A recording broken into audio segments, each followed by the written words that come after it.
यह हड़ताल हमारे कल से शुरू हुआ है, क्योंकि हमारे 2 साल हो गए हैं और हमारी तनख्वाहों में हर महीने हमारे लिए मसले बन गए हैं। कभी 3-3 महीने, कभी 4-4 महीने हमारी तनख्वाहें बंद होती हैं। तो इसका यही मतलब है कि हमारे यहाँ से जो रिकवरी आती है वो कहाँ जाती है।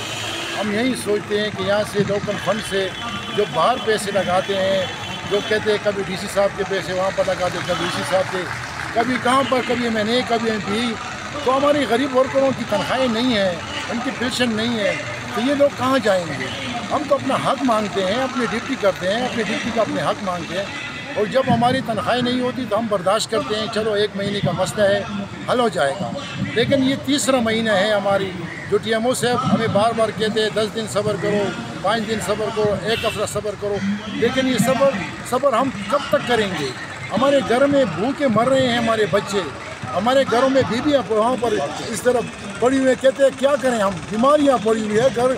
ऐसे लोग हमारे पास, ऐसे मजदूर हैं जो किराए के घरों में रहते हैं, उनको किराए वालों ने कहते हैं कि आपने 3 महीने का किराया नहीं दिया तो आप घर छोड़ दें। अच्छा साहिब, अच्छा ये बताएं कि जिस वक्त कोहाट का रिहायशी TMA था तो उस वक्त भी ये मसला हल नहीं हुआ।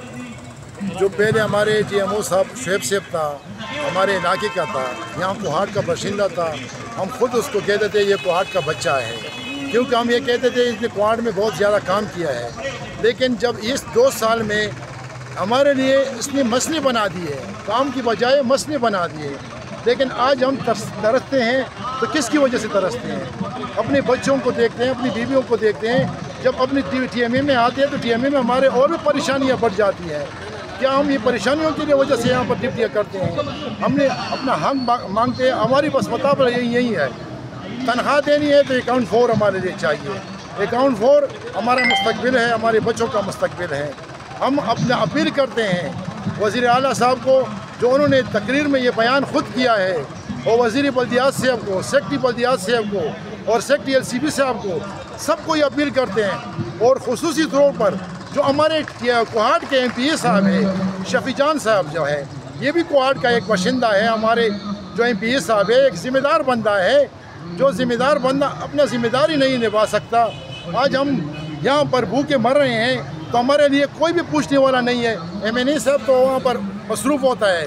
हम आफ्ताब आलम साहब को भी अपील करते हैं, आफ्ताब आलम साहब आप एक मिनिस्टर है, आपके पास इख्तियारात है, पावर है।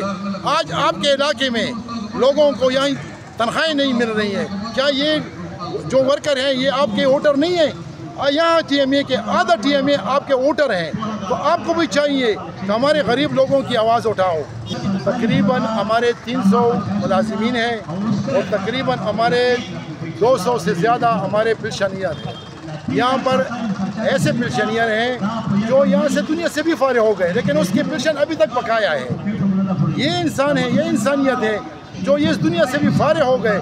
इंसान पेंशन इस वास्ते लेते हैं कि मैं नौकरी करता हूँ, जवानी में आता हूँ, बूढ़े हालात में जाता हूँ, लेकिन मेरे घर में बच्चियाँ हैं, बच्चे हैं। मैं उन बच्चियों के लिए सोचता हूँ कि मुझे पेंशन मिलेगी तो मैं उनकी शादियाँ करूँगा, बच्चों की शादियाँ करूँगा। लेकिन जब पेंशन नहीं मिलता तो मुझे और भी टेंशन में लाता है, और यहीं दुनिया से वो चले जाते हैं। उनकी बच्चियाँ इस तरह घर में रहती हैं, चाहे वो PGF स्टाफ हो, चाहे वो नॉन PGF हो, चाहे वो बाबू हो, क्लर्क हो या क्लास 4 हो, किसी को भी तनख्वाह नहीं मिली है। इस वास्ते मैंने ये अपील की है कि अगर तनख्वाह देनी है तो सबको देनी है। ये नहीं कि ये PGF स्टाफ है या ये क्लर्क है, इनको तनख्वाह, किसी को भी तनख्वाह नहीं मिली है। तो मैं ये सोच रहा हूँ कि 1 करोड़ 35 लाख हमारी हर महीना रिकवरी होती है, वो पैसे कहाँ जाते हैं? 3 महीने से हमारी तनख्वाहें नहीं है, तो 3 महीनों की रिकवरी का हिसाब तो आप लगा देना, ये कितने पैसे बनते हैं। ठीक है, इसमें बिजली का बिल भी आता है, पेट्रोल का बिल भी आता है, डीजल भी आता है, दफ्तर का खर्चा भी होता है। लेकिन इसमें अगर 40 लाख रुपये आप निकाल दें तो 80 लाख रुपये में तो हमारे हर महीने तो बचते हैं ना। हमारा मुतालबा यही है कि हमारे लिए अकाउंट 4 अकाउंट 4 जो हमारे लिए खोल दें, ये हमारी मुस्तकबिल का हल है, हमारे बच्चों का हक है।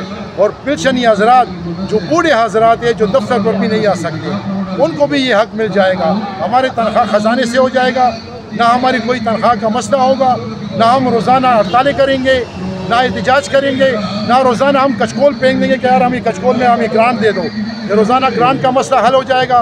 बस यही है, सब डिपार्ट को, सब महकमों को ख़जाने से तनख्वाह मिलती है। क्या ये बल्दियात की मुलाजिमीन नहीं है? ये नौकर नहीं है।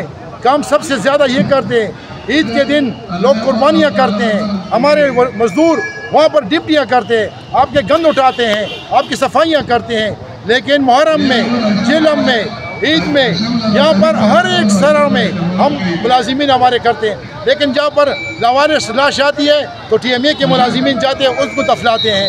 जब DC का मसला होता है तो TMA पर बोझ होता है, जब EC का मसला होता है तो TMA का मसला होता है, जब सैलाब ज़दगान का मसला होता है तो TMA का, ज़लज़ला आता है तो TMA, सब TMA इन्वॉल्व है। लेकिन जब TMA जब अपना हक मानता है तो उनको हक नहीं मिल रहा है। तो हम इसी बात पर एहतजाज करते हैं। उस वक्त तक हमारी एहतजाज होगी जब तक हमारी तनख्वाह हमारे अकाउंट में नहीं आएगी।